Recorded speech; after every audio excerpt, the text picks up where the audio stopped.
Saya cuma menghimbau kepada masyarakat Jakarta, ayo kita jaga. Ini barang kita bersama untuk kepentingan masyarakat kita. Jadi kita harus jagalah. Langsung perintahkan kepada dinas terkait harus segera diperbaiki. Karena kepentingan ini sangat berkepentingan.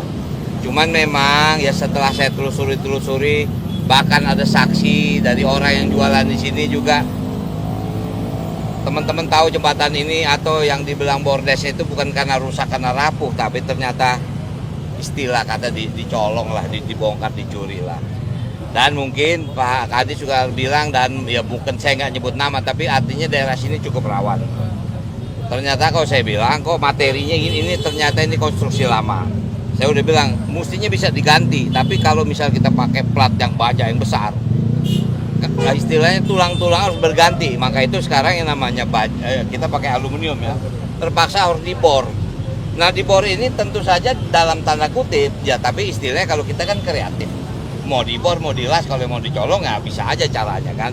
Nah jadi artinya saya cuma menghimbau kepada masyarakat Jakarta, ayo kita jaga. Ini barang kita bersama untuk kepentingan masyarakat kita. Jadi kita harus jagalah. Mudah-mudahan ini terakhir lah, jangan terjadi lagi seperti ini. Nah itulah makanya saya sekali lagi saya terima kasih kepada teman-teman netizen yang telah mengirim gambar ini sehingga menyadarkan kita. Dan ternyata setelah kita inventarisasi bukan hanya jembatan ini, ada beberapa jembatan yang karakteristiknya agak sama. Jadi saya cuma bilang yuk kita jaga dong barang-barangnya Jakarta, itu aja. Pak ini kan emang udah lama Pak hilangnya, terus juga baru diviralkan. Nah gimana sih caranya biar orang itu kalau ketemu kayak gini tuh bisa langsung dilaporkan biar langsung aja laporkan. Kita sebetulnya ada program yang namanya CRM. Kita ada yang namanya program CRM. Ini artinya apa ya? Satu aplikasi yang bisa buat melapor. Nah ini sebetulnya dulu pernah terjadi atau lewat Jaki segala macam. Atau iseng-iseng masuk aja ke ini saya ke IG saya. Pak pengawasan ke depan nanti gimana? Ini memang, tapi paham ya, bukan apa. Ini pun sebetulnya Satpol PP juga beberapa jam juga. Wilayah ini kan wilayah juga pengawasan. Cuman ya dalam tanda kutip ini kan bahasanya main pinter-pinteran. Nggak mungkin Satpol PP 24 jam. Tapi artinya cukup pengawasan. Bahkan kita juga bisa melibatkan masyarakat sini, bahasanya kita bisa titip, kita bisa minta tolong mereka pelihara. Jadi seperti itulah. Nah, cuman saya lebih menghimbau, yuk masyarakat Jakarta, mari kita jaga aset Jakarta. Nggak mau ditambah CCTV? Oh iya, itu akan kita pasang CCTV. Karena itu menjadi program Pak dan Wagub kan. Cuman memang untuk wilayah yang di luar nih kita mungkin anggaran tahun depan.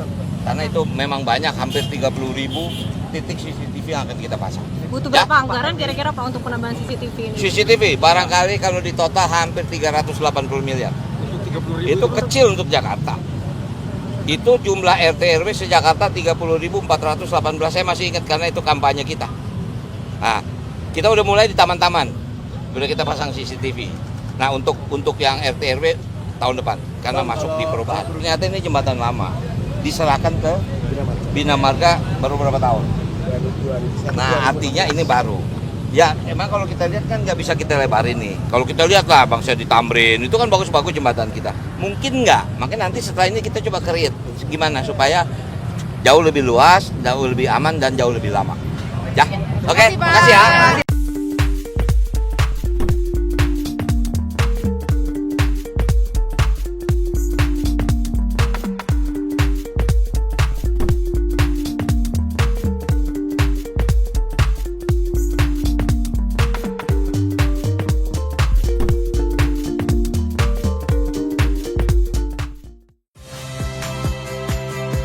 Saya Priska Clarissa. Saksikan program-program Kompas TV melalui siaran digital, pay TV, dan media streaming lainnya. Kompas TV, independen, terpercaya.